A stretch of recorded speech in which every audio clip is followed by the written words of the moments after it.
피해 투자자 4만여 명, 피해 금액은 약 1조 7천억 원에 이르는 우리나라 최대 금융사고죠. 동양증권 사태, 여러분 기억하십니까? 참 국민들 많이 분노했던 사건인데요. 몇 개월 동안 희미하게 잊혀져 갔죠. 그런데 최근 두 가지 뉴스가 새로 들려옵니다. 하나는 동양사태 피해자 3,200여 명이 사기를 당했다면서 집단소송을 냈다는 뉴스고요. 또 하나는 위안다증권이라는 외국 증권회사가 이 동양증권을 인수하게 됐다는 뉴스입니다. 자, 동양증권 사태 어디로 가고 있는 걸까요? 투기자본감실센터 공동대표이사 이대순 변호사 연결을 해보겠습니다. 이 변호사님 안녕하세요. 예, 안녕하세요. 그동안에도 피해자들이 동양 상대로 소송을 냈던 걸로 알고 있는데 이번엔 좀 다른 건가요?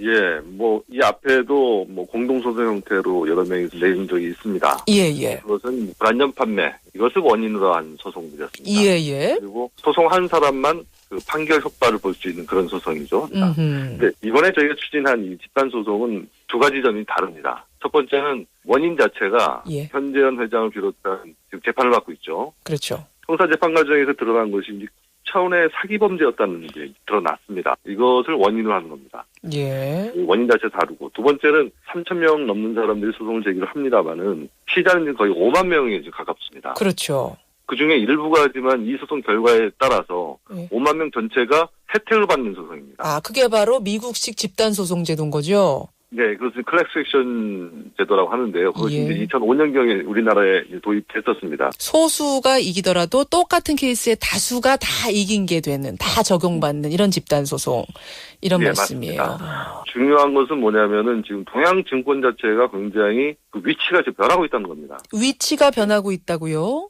예, 그전에는 이게 동양그룹이었죠. 예. 그런데 5월 21일자로 지금 동양증권이 그 유안타증권으로 대만 회사입니다. 대만의 유안타증권으로 매각이 됐습니다. 5월 21일자로 위안타증권이라는 대만 회사로 넘어갔어요. 인수가 됐어요.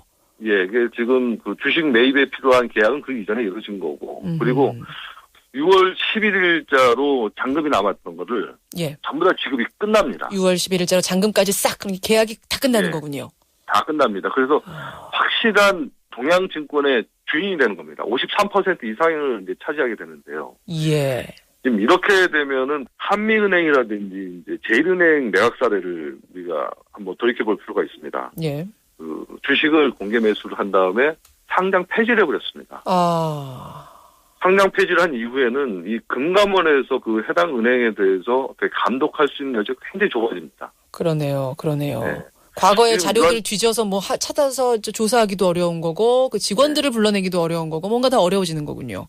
예, 그렇습니다. 지금 대만 현지 언론 보도 내용을 보더라도, 유안타증권이 올 가을쯤에 동양증권을 이제 흡수합병하겠다는 보도가 나옵니다. 예. 그러면 지금은 어쨌든 대주주는 위안타증권이지만 겉모습은 동양증권인데 올 가을쯤이면 아예 동양증권이라는 회사 자체가 이 지구상에서 사라질 수도 있다는 말씀이세요. 예. 그게 맞습니다. 걱정이 된다는 말씀이시군요. 근데 이번에 소송을 내시면서 위안타증권이 동양증권 인수하는 그 과정을 공개하라. 정보 공개를 요청하셨어요. 이거는 무슨 의미입니까? 지금 동양증권과 관련된 우발 채무, 즉 다시 말하면 이 피해자들한테 동양증권이 물어줘야 될 손해배상 채무는 많게는 1조 7천억에서 작게는 5천억까지 이 사이에서 결정이 될 겁니다. 예. 이 규모에 비해서 동양그룹 사태 터지고 나서 계약 체결 시까지 불과 한 5개월도 채 안 걸렸습니다. 아주 빠르게, 너무 빠르게 지금 거래가 진행된 거죠. 거래가 너무 빠른 시간 안에 그것도 아주 수익성이 보장된 증권회사도 아닌데 평가도 지금 평판도 우리나라에서 안 좋은 증권회사를 왜 이렇게 위안타증권이 욕심을 냈을까? 그 뒤가 뭔가가 있지 않을까를 의심하시는 거예요. 예, 그게 하나 있고요. 예. 또 하나는 지금 2천억대 이상의 해외 비자금이 있는 것으로 국세청이 밝혀냈습니다. 2천억 원이요? 예, 그리고 해외 필리핀, 태국 이쪽으로 해서 많은 해외 투자가 있었습니다. 있었는데 전부 다 손실 처리가 됐죠. 그래요. 그럼 정리를 좀 해본다면은 그러면은 그 위안타증권이 지금 이 동양증권을 인수하는 게 혹시 그 뒤에 이 동양그룹의 비자금이 흘러 들어가서 다시 지금 되돌아왔을 가능성 이런 걸 의심하시는? 그것을 강하게 의심합니다. 왜냐하면은 인수 과정도 굉장히 특수한 관계가 아니면은 이해할 수 없을 정도 빨랐고, 두 번째는 오리온그룹의 다철권 회장이 대만 화교입니다. 그래서 그 전부터 이게 인적으로서 그 위안타증권이나 이쪽하고 그 동양그룹 그 오너가 이 사람들과의 어떤 커넥션을 의심하지 않을 수가 없습니다. 그렇게 연결돼서 그 비자금이 다시 돌아온 건 아닐까라는 의심. 근데 위안타증권이 이렇게 되면은 득볼 게 없는 거잖아요. 글쎄요. 근데 이 인수대금의 상당 부분이 만일 동양의 비자금이라면은 손해볼 것도 없죠.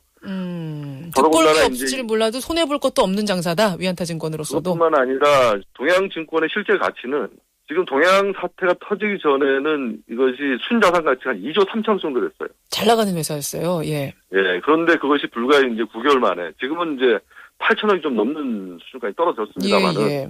사실은 영업 정상화만 된다면은 자산 가치가 다시 그렇게 회복될 가능성이 매우 높은 회사입니다. 알겠습니다. 그런 의심을 지금 피해자들 측에선 하고 있는 것이고 그래서 정보 공개를 투명하게 해달라 이 거래 과정에 대한 요구를 한 상태라는 말씀.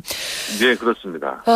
제가 그 당시 인터뷰했던 기억이 납니다. 전세금 팔아서 이 채권에 투자했던 분들도 계시고요. 뭐 병원에 입원비 내야 될 돈 잠깐이라도 좀 맡기면은 이게 어떻게 이자라도 받아볼까 하고 투자했던 분들 별의별 분들이 다 계셨어요. 그분들 지금 어떻게 지내시나요? 지금 이번에 지금 피해자들 보면 평균 피해액이 4천만 원이 안 됩니다. 어떤 분 같은 경우에 자기 남편이 교통사고로 돌아가셨는데 그 사망 보험을 받은 거죠. 그러다가 이제 이번에 이렇게 걸린 겁니다. 이런 분들부터 시작해서 또 전세 옮기는데 잠깐 한 며칠 들어오는 경우 있지 않습니까? 예. 그것 때문에 이제 잠깐 넣어놓은 건데 거리도 나게 된 거죠. 그냥 은행에 넣느니 여기 잠깐만 넣자 했던 서민들이 대부분이었거든요. 예, 맞습니다. 알겠습니다. 이번에 집단 소송을 제기했고 또 이 위안타증권의 계약 과정에 대한 정보 공개를 요구한 이 피해자들의 이야기 오늘 자세하게 좀 짚어봤습니다. 변호사님 고맙습니다. 예, 감사합니다. 투기자본감시센터 공동대표이사세요. 이대순 변호사였습니다.